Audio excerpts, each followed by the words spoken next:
So let's do Civil War, the latest film from Alex Garland. Ex Machina, Annihilation, Men, and now Civil War, which could be his last film as director. He said, he said in an interview that he doesn't plan to make any other films as a director in the coming years. He's Historically a writer, wrote 28 years later, and The Beach, Dread. Yeah, I think so. And maybe Sunshine, I think. He collaborated a lot with Danny Boyle. Yes. And then he kind of branched off and became a director. But he's now said that he finds directing just very difficult, you can find his quote online, but very sort of draining, and he really doesn't find it as, excuse me. He doesn't find it as fulfilling and as joyous as he does. And he will still write. He is 28 years later is in production. Him reteaming with Danny Boyle. He's going to be writing and Cillian Murphy playing in the role. It's low hanging fruit, that one. Now he's Oscar winner. Yeah. Exactly. So Civil War, though, the fourth film from Alex Garland. He also made a TV show in 2020 called Devs, which I didn't watch. But Civil War. George just inhaled some granola in the break. The magic of editing can't hide your... Civil War. Yeah. So, Civil War begins with an address from the President of the United States, played by Nick Offerman in this. Great. And in his speech, he basically describes how the US is in a state of civil war against the secessionists of California and Texas, as well as some Florida secessionists, which seem to be breaking away for a different reason and in a different state. And in this presidential address, he is saying, we've won a decisive victory, one of the best military campaigns ever. The enemy is on its last knees, and we are close to defeating the secessionists from the Union. Is it successionists? No, secession. Secessionists. To secede. Secede, got you. Is different to succeeding something. Got you. And we then cut to the main fray. And what we're realizing is what the president has said is actually not tallying with what the reality is. It seems that the Western forces of California and Texas are making very strong advances. And equally the Florida Alliance, I think that's what it is also making gains. We follow in Civil War a band of photojournalists, journalists and photojournalists together. And I should begin my review of Civil War by saying it isn't the film you think it is. Okay, right. That's really important to say, because I think this film might catch a lot of people off guard with its focus and what its intent. This film is called Civil War. It's being marketed as a war film. Very Apocalypse Now themed sort of posters, helicopters. That shot's not in the film, you know. Really? The close-up of the Empire State torch with snipers in there, that's not in the film. How interesting. This is actually much more a film. Because there were bits of it that looked like Modern Warfare 2 when they nuked the White House. Yeah. There was in the trailer. There are elements, but really, this is a film much more interested and focused and centered on journalism and photojournalism. We follow Kirsten Dunst. Kirsten, not Kirsten, by the way. I know that because Tom Wilkinson said it in an interview on the radio 10 years ago. And when Kirsten Dunst was at the screening I was at, and when they introduced her onto stage, they said, please welcome Kirsten Dunst. So Kirsten, not Kirsten, there you go. Kirsten Dunst plays a renowned war photographer who's been sort of seasoned and embattled and kind of numb to the conflict around her. She is partnered with a journalist played by Wagner Moura from Narcos, who played Pablo Escobar so brilliantly, Brazilian actor, Wagner Moura. And when he turned up in this, I was like, yes! I was like, you're a great actor, but we don't see enough of you in the English-speaking film world. Yeah. Like, it's great to have you in this, and he's really, really good. They, at the beginning of the film, are at a hotel in New York, and New York is a place where it's still functioning as a city, but there's very much an armoured presence. There is civil discontent. There is a brawl outside a water truck for rations. So, society is being frayed. At the sort of press centre at this hotel, where they also speak with a much older journalist played by Stephen McKinley Henderson. People will know from Dune Part 1, Lady Bird. He's almost like a representative of the kind of old journalistic guard, the kind of all the president's men type of journalism. They meet a much younger budding photojournalist played by Kaylee Spenny from Priscilla, And the soon-to-be Alien film directed by Fede Alvarez later this year. Priscilla. Right, and she's in this. And the thing is about Kaylee Spenny is that she's actually like 23, and her character in this is meant to be 23, but she looks about 14. Yeah. And this kind of youthful, so you have this very young, timid, youthful presence amidst all this kind of very adult conflict.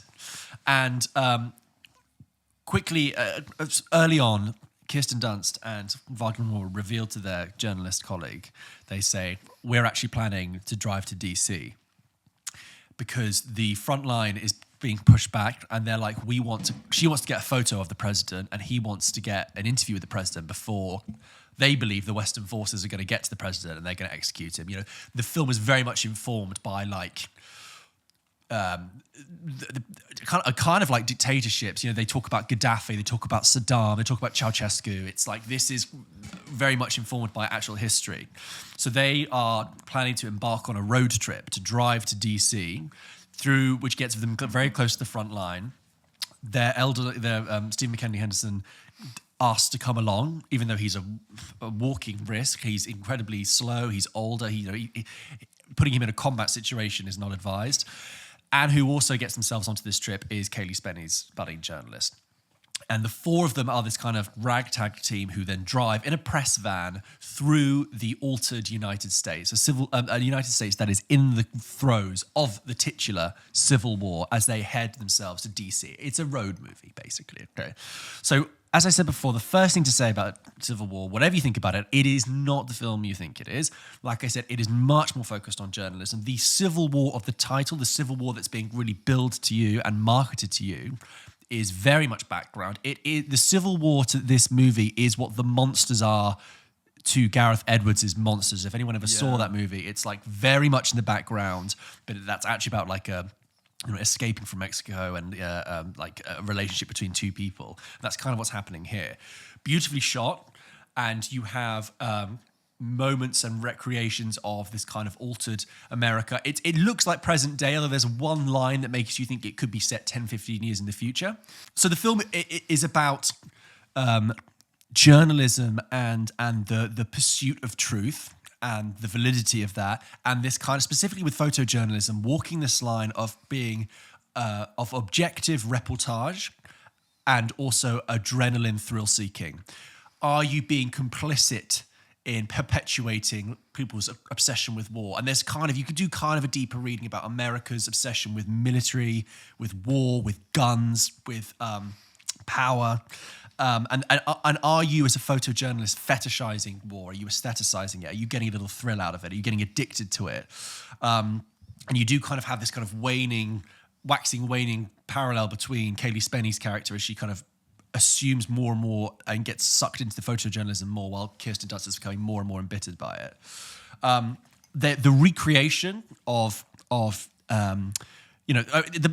any scenes of sort of action and war are actually quite few and far between, but the moments of war photography that are recreated, so for example, you'll see them take a shot and then it'll show you the shot that they've just taken, the black and white photography, is very evocative and very startling. You and I both like photography, and as we were just saying with Ripley, like the recreation of the black and white war photography in this is really startling. You know, if anyone knows the work of like Don McCullum, this is really informed by that, and that's quite interesting to see.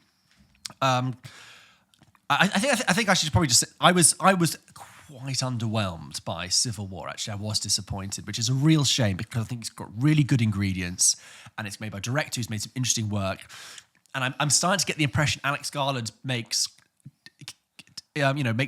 and directs movies around an interesting concept, but always doesn't quite stick the landing with them. So with a film like Men, for me, the first 2/3 work quite well as a kind of a thriller, as a horror film, but then it completely just goes crazy in the third act. Yeah. And any sort of like deeper level about men or women versus men, I think, is really kind of not bad title for that film. I think it invites more questions than the film, I think, needs to answer. And that's exactly what's happening here. Yeah. I think calling it Civil War invites you to think that it's about polarized America. And when I first saw this coming out, I thought, well, actually, that's got its finger on the pulse. Actually, it's a bit too much. It's probably got it's quite on the nose, calling it civil war. America is incredibly divided at the moment. It's incredibly politicized, incredibly polarized.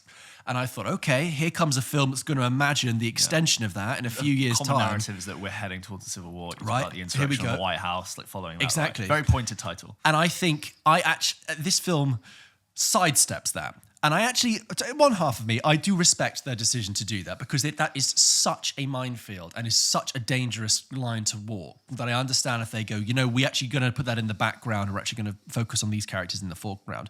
But the problem is, you do feel a little bit teased because you've been invited to a film called Civil War. You think you're going to see a film that's really going to tackle this issue in a time that's about America being so polarized. And it's like, yeah, it's in the background. I mean, I've seen people comment on this film saying, oh, it's a film that really like grabs you and asks the important questions and doesn't let go. And I'm like, I'm really sorry. I don't actually think that. So that's the first thing. It's not really about Civil War. That's very much in the background, and it's not about polarized America as much as it really should be for a film called Civil War in an era when America is not too far away from something like Civil War. There are horrific moments and horrific images, and like I said, anyone familiar with war photography, they won't be surprised. But I think one of the biggest problems is that it doesn't make me think. There's nothing in this film that actually made me think. There's nothing that made me feel deeply uncomfortable or got under my skin. When you're watching something like this, again, that should be close to the mark and have its finger on the pulse, you should feel uncomfortable. You should feel knotty. You should feel a little bit sweaty. And it doesn't do that. There's nothing shocking in this film that isn't on the news every day. I'm so depressing. I'm really sorry to say it, but there is stuff on the news every day that is much more shocking and thought-provoking and horrific than what's going on in Civil War. And actually, sorry, just to finish my point I just mentioned about Alex Garland, it's like so men like first 2/3 and 2/4 part, Annihilation here and there, great sort of last half an hour, I think. Yeah. And with Civil War as a whole structure, I think the first 2/3 are fairly humdrum. I'll get on to say this, but I think the third act kind of picks it up a little bit. Ex Machina is a film that I think I think that's his best film, and I think I agree. It's consistently good all the way through. I think its observations are fairly pedestrian.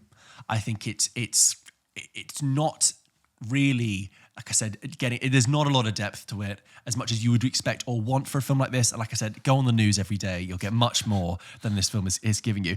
I actually think there's a comparison to make with a really good, I think it was a Colombian film from 5 years ago called Monos.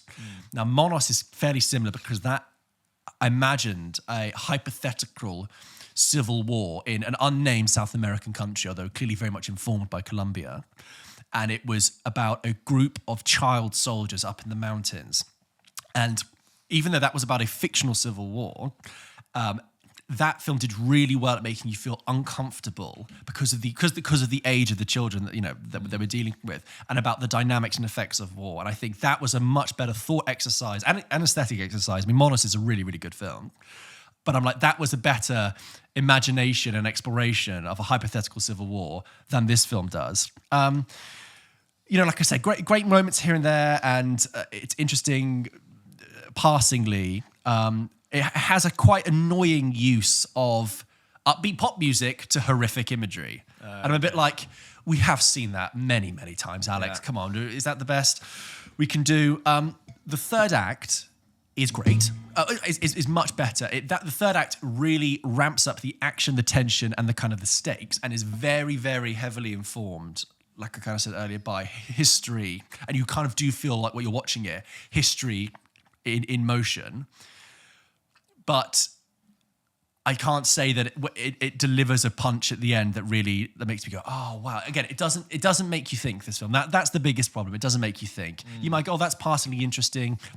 There's a moment here or there, and some of the action is very sort of taut and tense, but I was quite underwhelmed with it in that respect. So not the film you think it is, not that deep, doesn't make you think. Everything on the news is scarier than what's going on in this, and third act is better and kind of makes it a little bit worthwhile. It kind of saves the film, I think, the third act. But yeah, I was disappointed. I almost feel like when calling your film Civil War and like Civil War, I do go in there thinking you've created a really hard problem to solve or answer. Paint yourself into a corner. I'm not saying you have to do that when you make that film, but almost you're inviting a lot of, given that like I don't know how you want what incident you want to call in American news that you're relating that to and clearly trying to draw from. It's making it very difficult for you to make a statement without diverting from it, and therefore, as you said, feeling like you were slightly teased or misdirected towards what this film's saying. But they're putting this film in IMAX. They're like, go see Civil War. And I'm like, I think again that's misleading people that they're going to see Apocalypse Now. They're not. Yeah. Because I think they just think, big film, shot big, with action, we can make a few extra bucks on the cinema ticket. I still stand by, I really like the mind of Alex Garland. And as you said, I agree with you on all the films you said where the landing wasn't quite stuck. But he has a really sort of dark and slightly twisted way of looking at the world. And I will go and see the film because he's a bit of a draw for me. But yeah, I did have that. I didn't really know where to place this from the marketing. And I've heard mixed things from different people. I will say, I'm still glad this film got made and this film exists because ultimately, I know it's A24. You can't almost really call them an independent company anymore. They're so big. Yeah. But I'm still grateful for the fact that a sort of, a director, an independent director can make a movie that tries to tackle a bigger thing. Original IP, exactly. Yeah. All of those things for what's probably a modest budget. Yeah. I'm still happy that exists. It's got a kind of very 1970s American New Wave kind of feel about it. I'm happy for that. Yeah. But I think people will be disappointed. Got husband-wife duo Jesse Plemons, Kirsten Dunst. Not much of Jesse Plemons. I'm just going to say that now as well. It's not a Jesse Plemons movie. Oh, it's a Kirsten Dunst movie. He's my favourite. He's everything. He's in it he's like with Nick Offerman and Jesse Plemons, you know what I'm saying? So yeah, fine. Okay. Well, yeah, I will be interested to see what you guys think of it because, as we said, there's lots of different opinions out there. So, as always, if you wanted to send them in, if you agree or disagree with George or just had different thoughts, questions, concerns, send them in to hello@popkitchenpodcast.com. We will read them out on the show. Maybe we'll read them out when I go and see it, and maybe in a week. Yeah, that's it. We can actually talk about it. We can comment on it and get other people to chime in. I'd love it to provoke more of a conversation in this film, but I really, also, I'm a pretty good read of how the rest of an audience feels about something. Yeah. And I think the audience felt a bit like me, just sat in kind of bemused silence, being like, okay, that was the film. Also, Alex Garland, I know he's just said that he probably won't make any more films. He did sound very depressed when he got on stage. He was like, yep, thanks for coming to this thing. He's very subdued. That's it. He believes he's playing it cool. Yeah. But again, like I say, Alex Garland, I wish you would make more films. I'm still happy for you to be making films. Men only came out not that long ago to have done this. And yes, because he wrote the script for this pre-COVID. He sent it to the producers February 2020. It's quite a fast turnaround. So also, this is the other thing. I'm wondering if for a film to have its finger on the pulse, it kind of dates. Because if this film was written pre-January 6th, Insurrection... now it's just got so true. And it's coming out in an election year as well. It's probably why it got commissioned. It's very easy to sell. That's the thing. It's a bit of a bait and switch, this movie. Yeah. Anyway, let us know what you think.